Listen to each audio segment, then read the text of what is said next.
It was the first Kids Day game here in Wichita since November of 2002, and just like back then, the Thunder come up on the short end of the stick. Matthew Harding here at Intrust Bank Arena. It was a wild game, Matthew, with more than 60 shots on net combined between the two teams.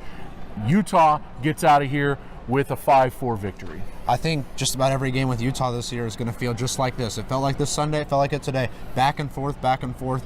There's not going to be a lot of low-scoring games with these kind of teams that like to shoot the puck like this. Yeah, absolutely. Let's get into the highlights presented by our friends at Sporfy.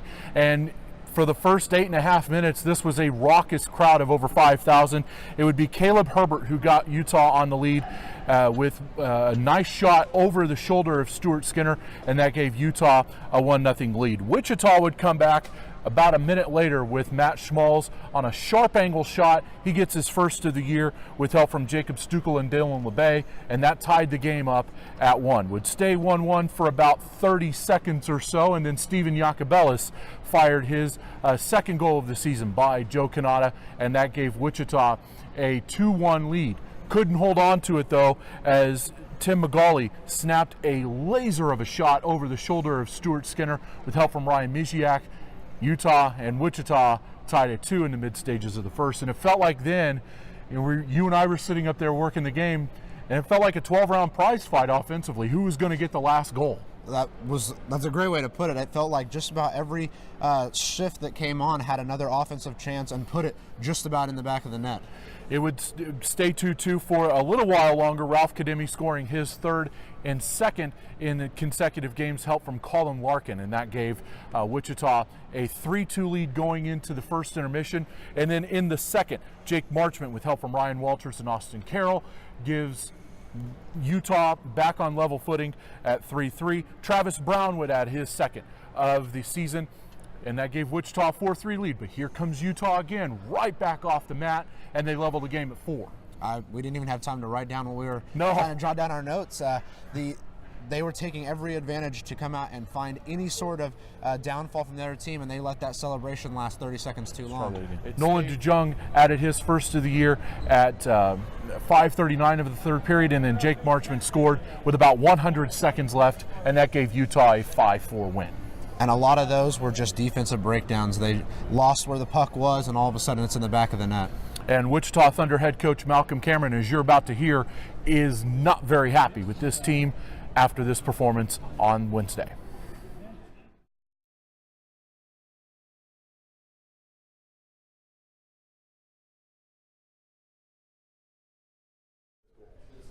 Well, there's a lot more that I don't like than I liked. I'll tell you that.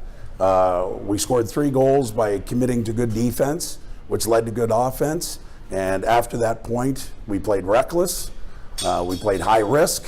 Didn't score another good goal. And we gave up too many scoring opportunities. That's a really talented team over there that is way more committed to defense than we are. And I just said to the team, I said, if you're not committed to playing defense here, you're going to be out the door. I'm just tired of it over the last 4 games. The odd man rushes the breakaways because we're thinking goal rather than team, and you're not going to play here if that's the case. Is that that's not a system problem, it's an individual problem, right? Yeah, it's a lack of commitment. Guys know the system. I've never played a system in 20 years of coaching where you have 4 guys go to the net in a rush, or 5. Never. Or cheating on the offensive sides of pucks. It's just, you don't win that way. And clearly it caught up to us with about 100 seconds to go where we could have got a valuable point. If you can't play defense and you're not going to commit to it, you're not going to play. And you're not going anywhere in your career. Because nobody scored enough points here offensively where they can lack defense. Our best 3 offensive players right now are our best defensive players up front. And we're down in numbers on D here tonight, and we still played reckless. So I don't get it. I don't get it, but I'm not gonna stand for it. That I can tell you. I'm nipping it in the bud right now. Rob Kademi scores for the second game in a row. Does it look to you like he's beginning to come out of the cold spell that he had early on in the season? Maybe, but he didn't block a shot that led to a goal. So what good was scoring if you're going to let one happen 30 seconds later? You got to do both. You know, I look at Dyson Stevenson with 9 block shots tonight playing defense, and I see guys with no block shots that lead to goals. So I don't care about the goal scoring. I don't care who scores. We got enough guys who have scored in their careers on this team, but we got to sack up and block shots. We got to chip pucks out. We got to take hits to make plays.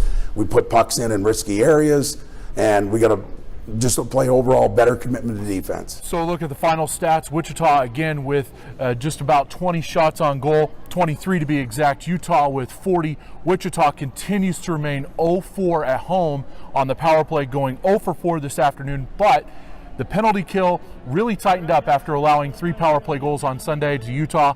They held them 0-for-6 on the penalty kill, on the power play rather, on Wednesday. Yeah, and during that first period when Greg Chase drew the double minor, the atmosphere on that Thunder bench, we could obviously tell, like, this is the turning point in this game. They were able to kill off the power play, but obviously in the end not able to get it done. Yeah, absolutely. So that will do it for us. These two teams will come back here and play one more on Friday, and then Allen comes in for a game on Sunday afternoon. We'll have the pregame show for you beginning at 6:30 on the Sinbin app and ECHL TV. For Matthew Will, I'm Matthew Harding here at Intrust Bank Arena. Thanks for watching. We'll talk to you Friday night.